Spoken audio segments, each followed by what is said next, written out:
Hello, hello, hello.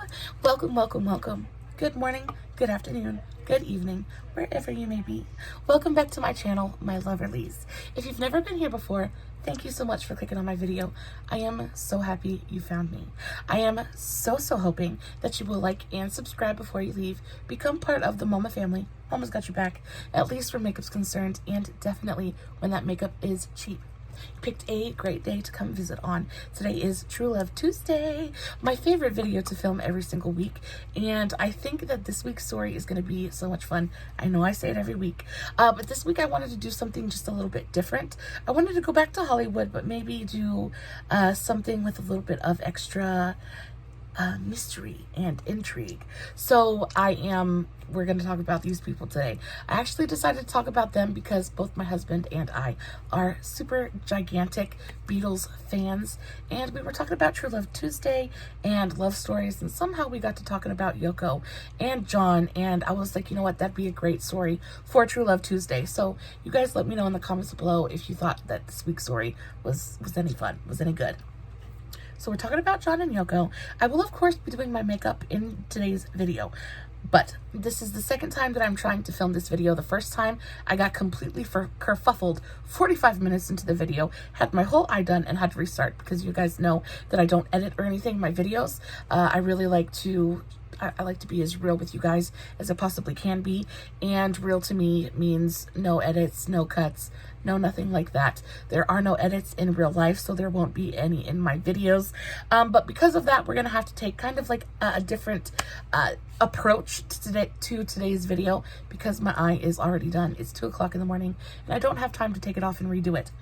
I will, of course, list everything that I used on my eye in the description box below, along with the links to all my other socials, because I will, of course, be posting finished pictures. So if you guys are interested in learning or knowing what I used or how I did my eyes today, I also have a pictorial coming on this look to my Facebook if you guys want to check those out. Again, the links will be in the description box below. But if you guys want to know what I used, I used this LA Girl Festie Bestie eyeshadow palette. This is new to my collection. I'm actually trying to test out this palette for the next video that I'm going to upload. I'm going to be doing a full face of Essence and LA Girl, and this is part of that video. I'm trying to kind of test it out, take it for a test drive, really see what I think about it so I can give you guys my best opinion in that video. And so far, I really like this palette. I think that I'm not going to go too much into it, but I think the packaging is really pretty.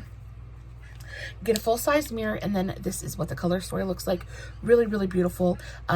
In the pictorial that I put up, I will, of course, have detailed instructions under every picture, along with everything that I used, what shades I used, and where I used them.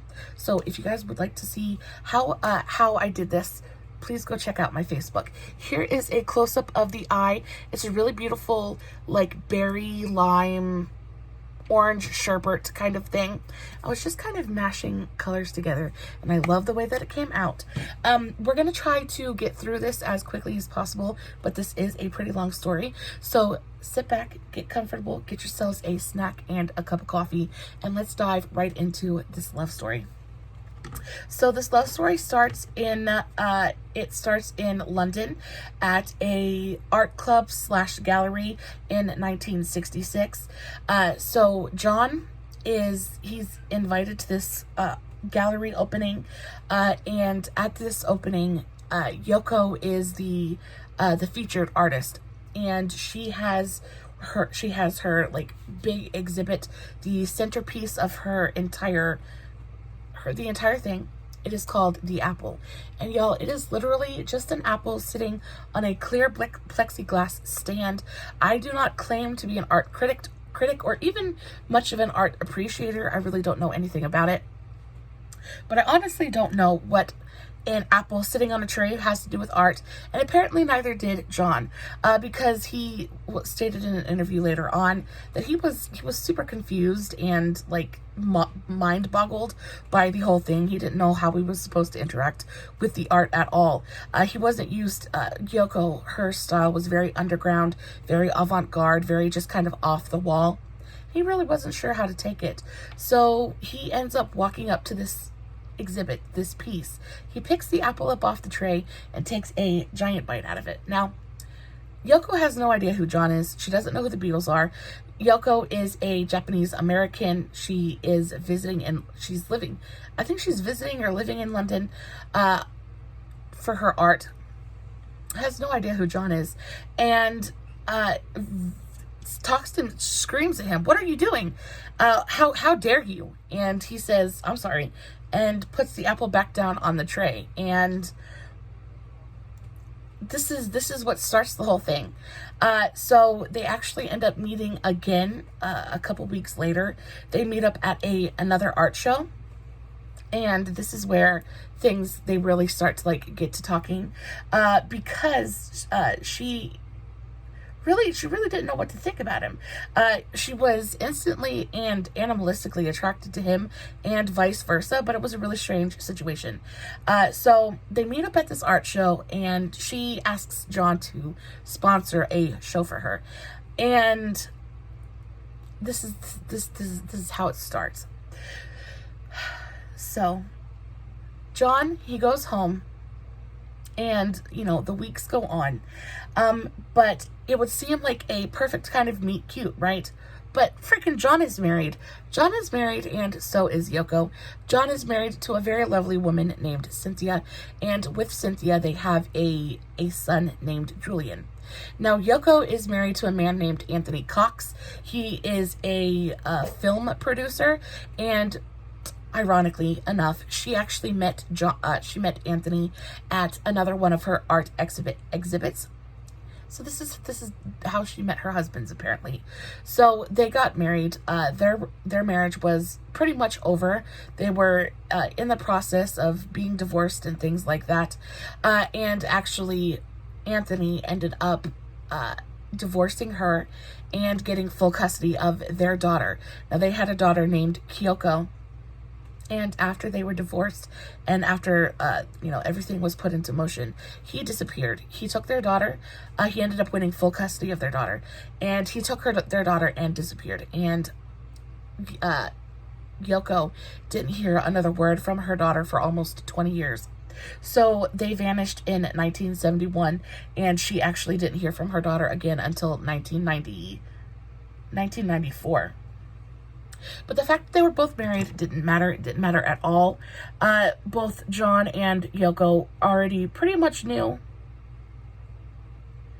that they were going to be together. The wheels had already been put in motion. And they just plain didn't care. So they never really said when they started their affair. They never really told anybody exactly when they started their romantic relationship. But very shortly thereafter, John, sorry, can't talk and do eyeliner at the same time. Very shortly thereafter, John and his bandmates, now again, he was part of the Beatles, John and his bandmates were getting ready to go on a trip to India for a meditative retreat.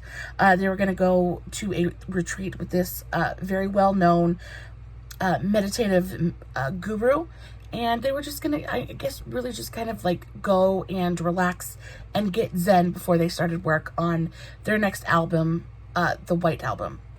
And as they're getting ready to pack and get on the plane, Cynthia actually found letters from Yoko to John and vice versa, and confronted John about it. And John didn't take any kind of responsibility for this at all. He didn't give any kind of inkling that he was interested in Yoko at all. His words to Cynthia were, I quote, "She's just some crazy artist who wants me to sponsor a show." Now, Cynthia, as the wife to John Lennon, you gotta imagine he is a rock god at this point. He has women throwing themselves at him on the daily. So you've got to develop a little bit of a thick skin in order to be with somebody like that, right? The rumors, like if she listened to the tabloids, John would have started cheating on her before she was even born. He's always having an affair. So she's got to take everything with a little bit of a grain of salt. But because she does that, because she understands that, she just kind of lets it go. She lets it go, they get ready, and they leave, and they go to India. Now, while they're in India, she actually came out with a book later, and she wrote that while they were in India, John became even more distant and cold to her, and it even got to the point where he actually requested his own room for for space so that he could properly meditate.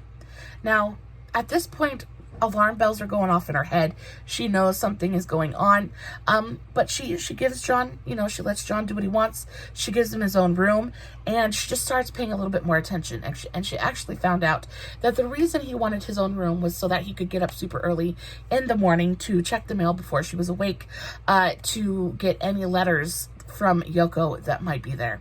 And it turns out that Yoko had indeed been writing him almost daily the entire duration of the retreat.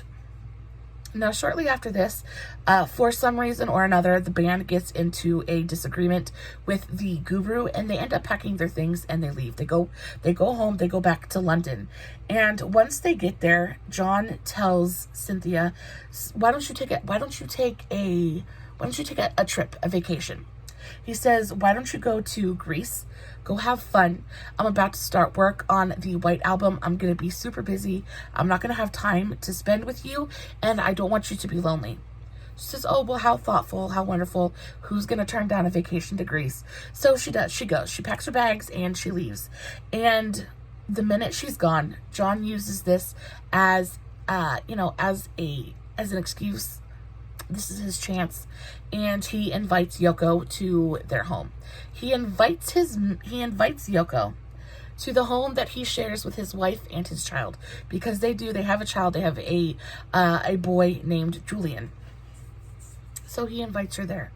And he invites her there under the premise of listening to some home recordings that he's made, because at this point, John is already thinking about a solo career. He's thinking about life after the Beatles. He's thinking about he wants to explore his musical freedom, his creative freedom, and is experimenting with like comedy sounds and electric sounds and things like that, things that the Beatles would never have allowed into their music. And so Yoko comes over, she listens to all of this, and she instantly falls in love with the recordings. And she was like, "You know what? We should make our own album." And that's what they do. It does come a little bit later, but they do end up making their own album. Now, something happens, and Cynthia has to come home from Greece just a little bit early. And what does this woman see when she comes home? But that she sees the two of them sitting crisscross applesauce in the middle of the floor, wearing matching robes. And not only are they wearing matching robes, but Yoko is wearing her robe. And not only is Yoko wearing her clothes, but her things have been moved out of her bedroom. And then Yoko, she says, what is going on? Yoko doesn't even have respect enough to look at Cynthia. She just looks the other way. And John acts as if nothing is wrong. He says, "Oh, you're home." So she gets on the phone with her friends and she says, "I need a place to stay tonight," and she leaves. She comes back the next day, and John acts like absolutely nothing has happened. Nothing has happened, nothing is amiss, and life goes on. I don't know what is going on with Cynthia at this moment, but she's got to be thinking that the jig is up, it is over. She's got to be trying to look for a way out, right?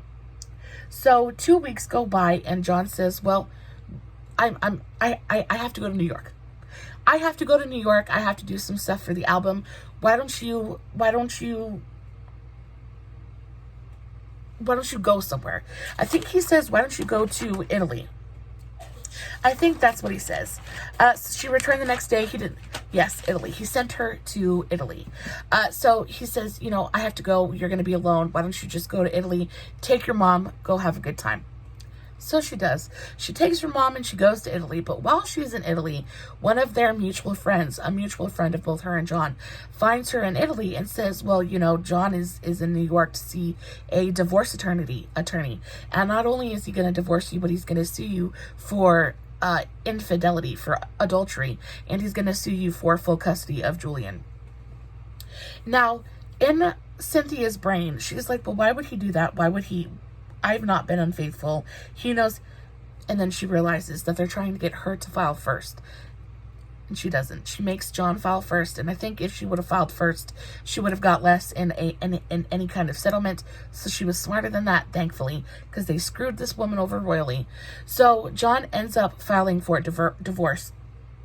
And as soon as he files for divorce, he ends up shacking up with Yoko. And they actually end up renting an apartment from Ringo, another band member in central London. And that's where they stay and pretty much kind of play house while the divorce proceedings are kind of going on. And not soon after, they get a knock on the door, and here are the police. The police are there with a search warrant to search the apartment. Now, John knew that this was going to happen because he had gotten a tip from a reporter about 3 weeks earlier saying that, on the grapevine says that the police are going to come after you. They're going to try to search you for drugs. So they cleaned the apartment. Or so they thought. So they're sitting there, they're sitting pretty, they've got smiles on their faces. They think that they have everything hidden and that the police aren't going to find anything.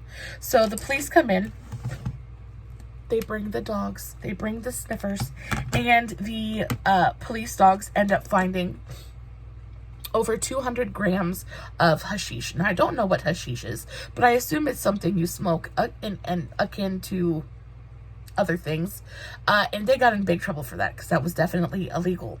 And Yoko says that Yoko says that it was planted by Cynthia, but John said that it might have been a forgotten stash from the previous tenant, who happened to be Jimi Hendrix. So it is very, very possible, but either way, they were both arrested. Now, because, again, Yoko is a Japanese American, she is in England on a visa. If she gets charged with anything, they automatically revoke her visa and deport her. So, John takes the full blame for all of the charges. He pleads guilty, and he's basically just given a slap on the wrist. He's given a $200 fine and told that if he gets caught with any kind of possession, with anything else in his possession, he will be headed straight to jail for at least a year. Yeah. So as all of this is going on, as soon as Yoko and John are released, Yoko decides to hold a press conference, basically, and let the world know that she is preggers. So she says, I am pregnant. She said that she was expecting a boy in February. Yeah, in February of '69. Caused a big scandal because at this point John is still married. The divorce isn't final yet, and just a lot going on. And in November, unfortunately, 1 month after all of this happened, Yoko miscarried, and she lost the baby. Now, many people blame Yoko for not only the death of John, but the death of the Beatles. A lot of people Oh, I thought there was something on my mouth. A lot of people blame Yoko for breaking up the band.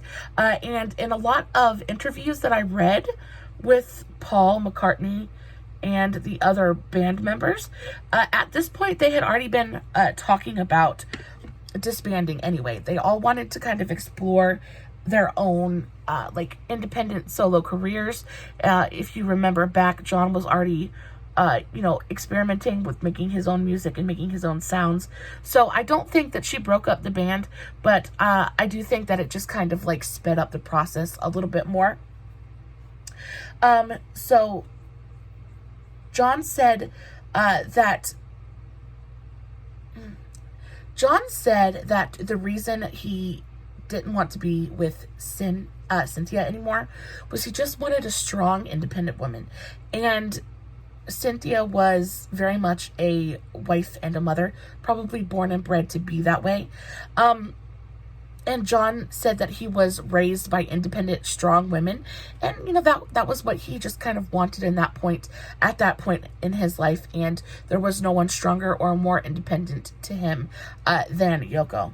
Now, as soon as the divorce was finalized in November of 68. They planned to get married. And the original plan for their marriage was to get married on a ferry. Now, they wanted to get married on the ferry from London to France. I believe there's London and France are separated by a river. And they wanted to get married on the ferry in between the two countries. Well, because she was American and on a visa, she couldn't get a visa. She couldn't get I think it was a visa. She wasn't allowed to enter France, so that wasn't an option. So the next best thing was they decided to get married while they were traveling. So they ended up getting married at the British consulate office near Spain. Their service was very small and very romantic. Their honeymoon, however, was something very, very different. They were married on March 20th, 1969, and they started their honeymoon very shortly after that. So from March 25th to the 31st, they staged a bed-in for peace. And if you guys have heard about this before, please let me know in the comments below. I remember seeing like pieces and parts of this in like old documentaries and stuff. But basically what they did was they sat in their bed. They allowed press to come in from 9 o'clock in the morning till 9 o'clock in the evening. And they sat in bed all day in their pajamas and talked to reporters about peace. And this was such a big success that they decided that they wanted to do this again. They wanted to spread their message of peace and love to even more countries, even more cities. So that's basically what they did. Of course, they wanted to go to New York, but because John had that drug charge, he was forbidden from entering any kind of U.S. territory. So New York was off limits. So they decided to go to the Bahamas and do a bed in there. But when they got to the Bahamas, they were treated terribly. The people were rude. The hotel tried to overcharge him egregiously. They tried to charge him $150 for a glass of orange juice. They stayed there one night, packed their bags, and was like, where do we go next? And decided that Canada was the place to be. So they set their sights on Toronto. Now, when they got to Toronto, they instantly decided that they didn't like it there either. They said that it was too conservative. And it was too, what were the words that they used?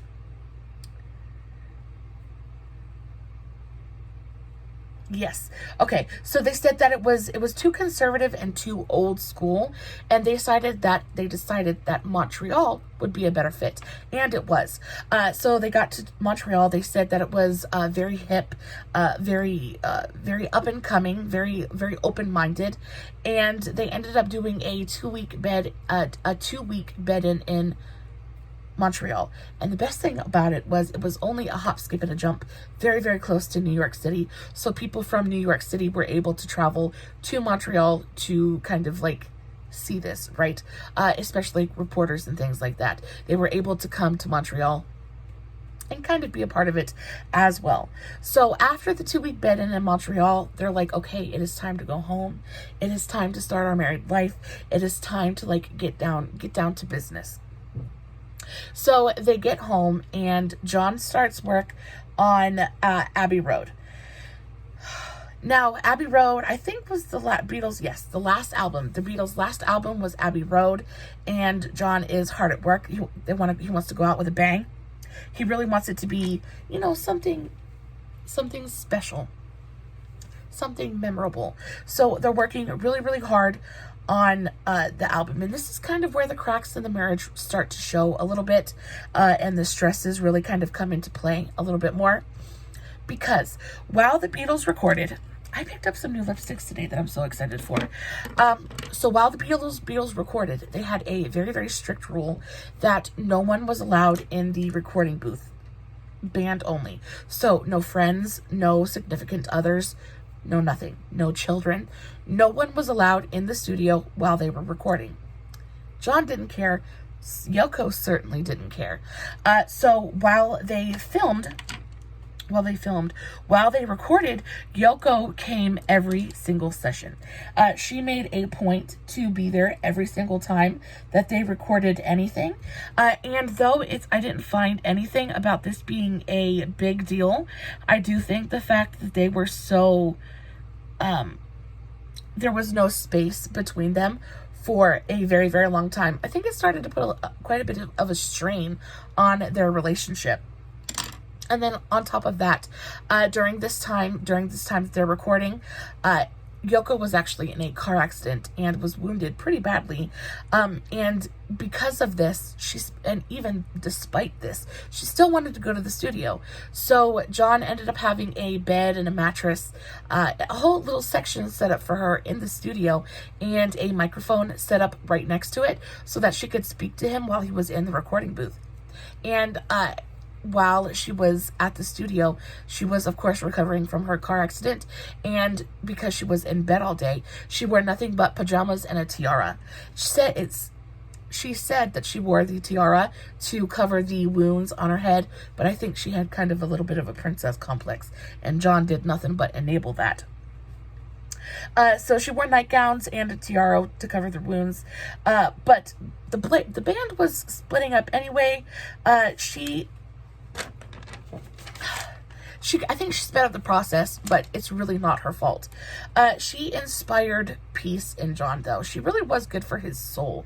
She inspired peace. She helped him with his creative freedom, and he went on to have, she kind of like coached him and helped him, and he really went on to have a really great second kind of career after he left the Beatles. Now, if you guys have ever heard the song Imagine by John Lennon, it is my husband's favorite song in the entire world.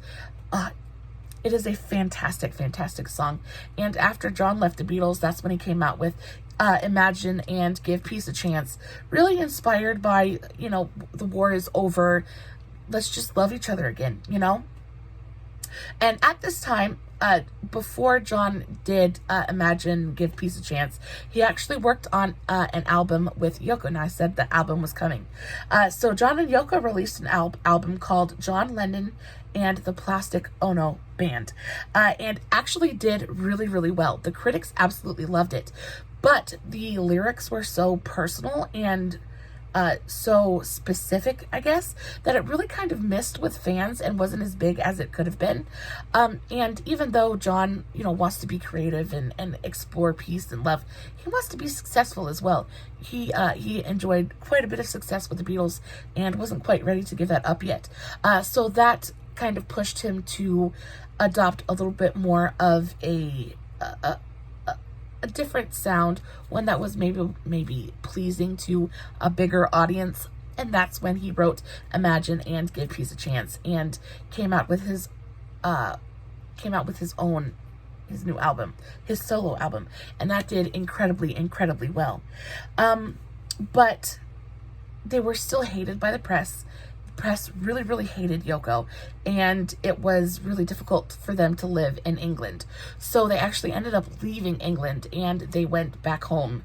Well, back to Yoko's home. They went back to New York, and they set up shop in New York.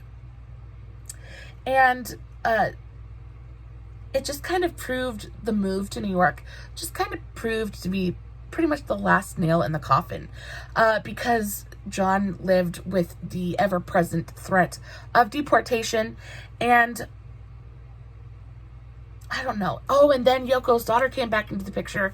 Remember, in 1994, Yoko's daughter, she kind of like resurfaced, and that's right around this time, and everything is just kind of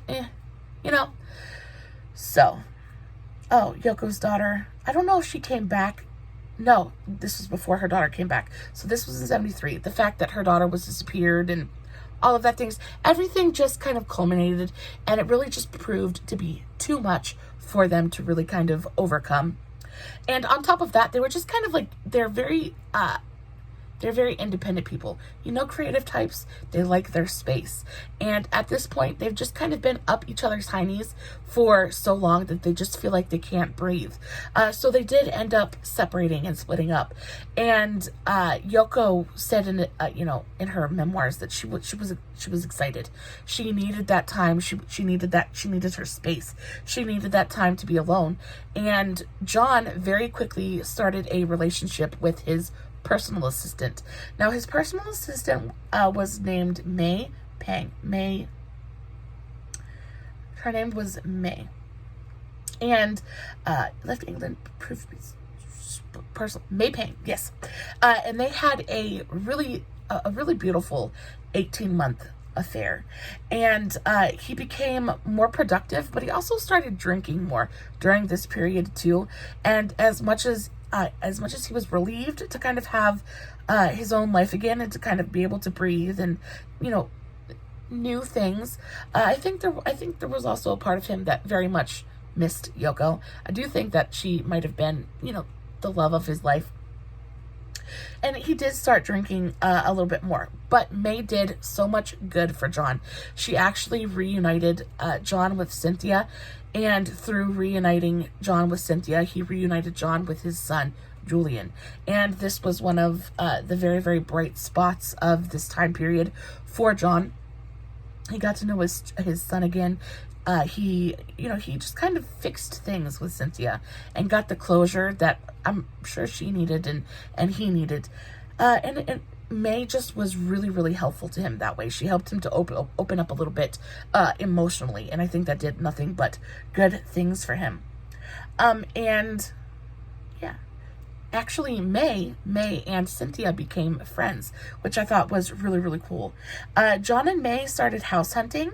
But at this point, I think Yoko is kind of starting to realize what's going on. She's starting to realize that it's possible that John is gone for good. I think she just kind of wanted a breather. She just wanted kind of like a break. And this isn't a break for John. For John, this is starting another life, starting a new chapter. And when Yoko realizes this, she loses her freaking mind.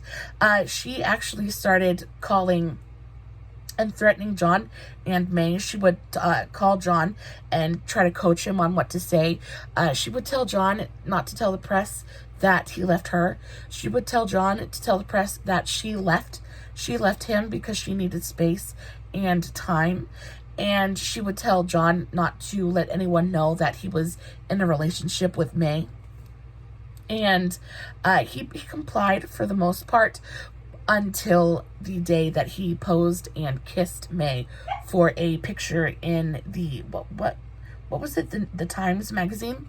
So he kissed May for a picture in the Times magazine, and Yoko lost her freaking mind. She lost her mind. She started calling the house repeatedly, nonstop. She basically wouldn't let it go, and she kept telling John that you need to meet me. You need to meet me. We need to talk. We need to talk. We need to talk.